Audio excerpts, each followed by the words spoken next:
Church is really God's idea. Community is really God's idea. So How do we know what direction to go in if we're not asking for guidance and following Him first? right. Yeah, ARP and Shine are Iron. tongue twister right there. It is. What's up, Mo family?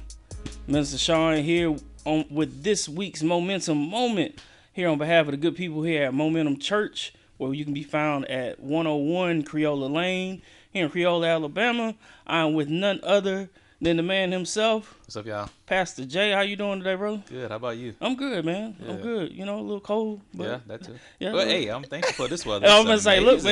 man, compared That, to what it's been like, this weather has been much better. yes. You know, as soon as you step outside, you got to change your undershirt. Man. Right. So look, man, we are in the final installment of this week's sermon series, That's So Kingdom. Week 1, we talked about kindness. Week 2, talked about love. Week 3, talked about honor. Week 4, talked about serving. This week, what you got for us, bro? Yeah, it's really a culmination of all those weeks put together. So this week we'll be talking about the Kingdom Church, Okay. and we'll be talking about how the Kingdom Church should operate, and how all these things we talked about, kindness, love, honor, serving, all of those are components of a healthy Kingdom Church. And so we'll be culminating with that today. So I'm looking forward to today's message, because it's going to really kind of help people understand what community is for, why community exists, and what was God's purpose, because church is really God's idea. Community is really God's idea. So, Gotcha. Give us a little bit of why community is so important. well, I mean, community is important because first off, you connect there. Mm-hmm.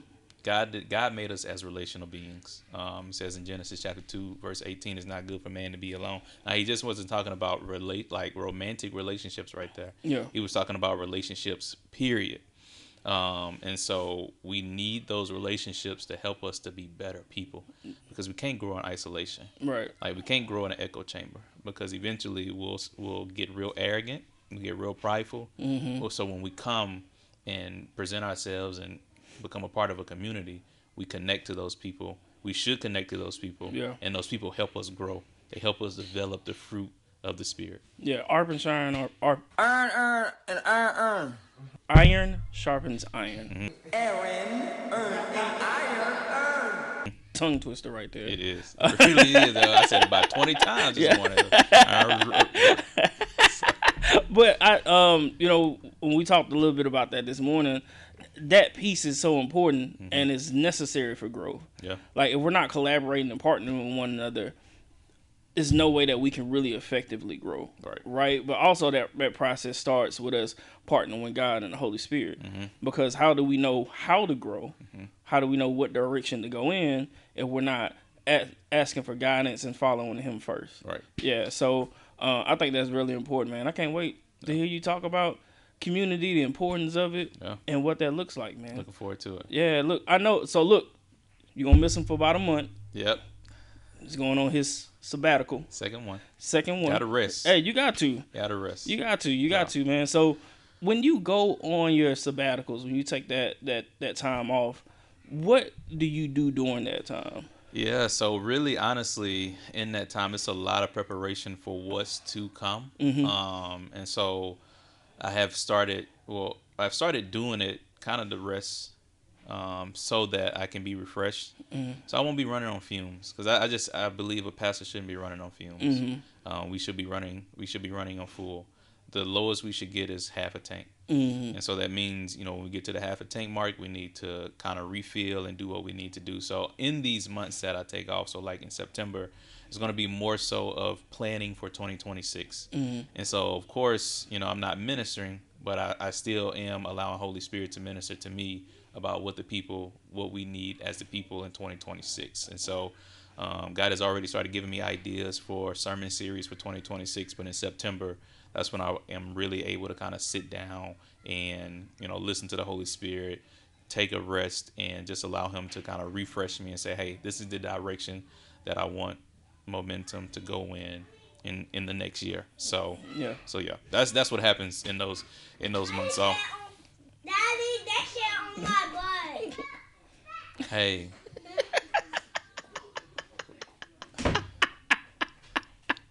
Also, during your sabbatical, you deal yes, you deal with Trip, with right? a trip. My beautiful wife, so get a little bit more time together. So yeah, that's what happens. So if you're watching, I'm not just out there just twiddling my thumbs. You Right. just heard my son come in and say something. So we have to learn to deal with that too. Yeah. That's the balance of it all. That's the balance of it That's the all. balance of it That's the all, balance man. of it all. All right. Well, look, man. Definitely rest up. So we can get ready to see where God takes us for the rest of the year in 2026. Looking forward to it. Looking forward to it. So. Hey, so look, as always, guys, if you want to connect with us, you can always come and attend the service in person. Like I said, 101 Creole Lane here in Creole, Alabama. Services start at 10 a.m. every Sunday. But also, you can catch these sermons live on our Facebook page, in our YouTube page. We are Momentum CC. But connect with us. We would love to connect with you. Make sure you like, share, and subscribe our videos as well as the ones that we posted in the past. This has been this week's Momentum Moment. Mr. Sean. Pastor Jay. And we are out. See you.